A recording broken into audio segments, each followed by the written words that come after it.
लक्ष्मी जी एक बार भगवान विष्णु जी शेषनाग पर बैठे बैठे बोर हो गए और उन्होंने धरती पर घूमने का विचार मन में किया।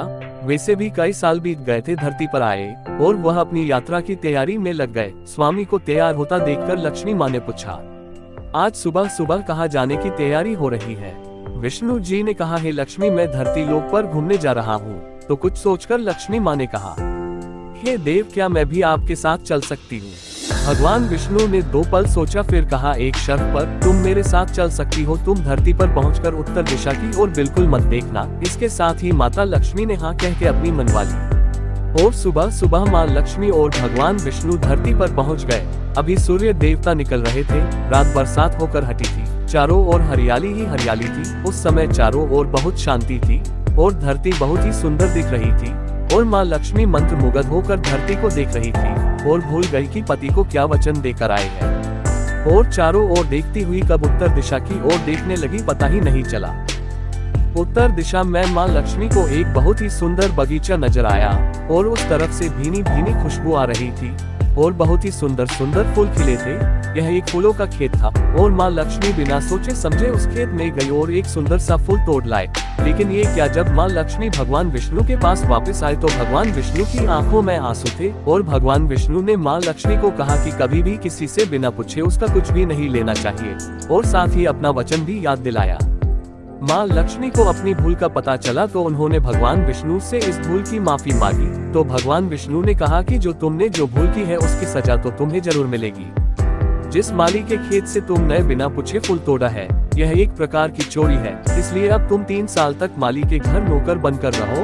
उसके बाद मैं तुम्हें बैकुंठ में वापस बुलाऊंगा। माँ लक्ष्मी ने चुपचाप सर झुकाकर हाँ कर दी। आजकल की लक्ष्मी थोड़े थी और माँ लक्ष्मी एक गरीब औरत का रूप धारण करके उस खेत के मालिक के घर गई। घर क्या, एक झोपड़ा था और मालिक का नाम माधव था। माधव की बीवी, 2 बेटे और 3 बेटियां थी। सभी उस छोटे से खेत में काम करके किसी तरह से गुजारा करते थे। माँ लक्ष्मी जब एक साधारण और गरीब औरत बनकर जब माधव के झोपड़े पर गई तो माधव ने पूछा, बहन तुम कौन हो और इस समय तुम्हें क्या चाहिए? तब माँ लक्ष्मी ने कहा, मैं एक गरीब औरत हूँ, मेरी देखभाल करने वाला कोई नहीं। मैंने कई दिनों से खाना भी नहीं खाया, मुझे कोई भी काम दे दो, साथ में मैं तुम्हारे घर का काम भी कर दिया करूँगी। बस मुझे अपने घर में एक कोने में आसरा दे दो। माधव बहुत ही अच्छे दिल का मालिक था। उसे दया आ गई, लेकिन उसने कहा, बहन मैं तो बहुत ही गरीब हूँ, मेरी कमाई से मेरे घर का खर्च मुश्किल से चलता है। लेकिन अगर मेरी 3 की जगह 4 बेटियां होती तो भी मैंने गुजारा करना था। अगर तुम मेरी बेटी बनकर जैसा रूखा सूखा हम खाते हैं उसमें खुश रह सकती हो तो बेटी अंदर आ जाओ। माधव ने माँ लक्ष्मी को अपने झोपड़े में शरण दे दी और माँ लक्ष्मी 3 साल उस माधव के घर पर नौकरानी बनकर रही। जिस दिन माँ लक्ष्मी माधव के घर आई थी उससे दूसरे दिन ही माधव को इतनी आमदनी हुई फूलों से कि शाम को एक गाय खरीद ली। फिर धीरे धीरे माधव ने काफी जमीन खरीद ली और सबने अच्छे अच्छे कपड़े भी बनवा लिए और फिर एक बड़ा पक्का घर भी बनवा लिया। बेटियों और बीवी ने गहने भी बनवा लिए और अब मकान भी बहुत बड़ा बनवा लिया था। माधव हमेशा सोचता था कि मुझे ये सब इस महिला के आने के बाद मिला है। इस बेटी के रूप में मेरी किस्मत आ गई है मेरी। और अब 2-5 साल बीत गए थे, लेकिन माँ लक्ष्मी अब भी घर में और खेत में काम करती थी। एक दिन माधव जब अपने खेतों से काम खत्म करके घर आया तो उसने अपने घर के सामने द्वार पर एक देवी स्वरूप गहनों से लदी एक औरत को देखा। ध्यान से देखकर पहचान गया, अरे ये तो मेरी मुंह बोली चौथी बेटी यानी वही औरत है। और पहचान गया कि यह तो माँ लक्ष्मी है।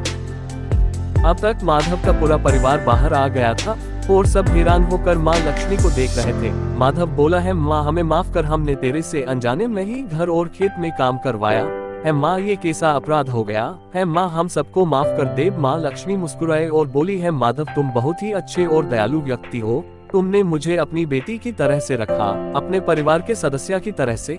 इसके बदले मैं तुम्हें वरदान देती हूँ कि तुम्हारे पास कभी भी खुशियों की और धन की कमी नहीं रहेगी। तुम्हें सारे सुख मिलेंगे जिसके तुम हकदार हो। और फिर माँ अपने स्वामी के दोबारा भेजे रथ में बैठकर बैकुंठ चली गई।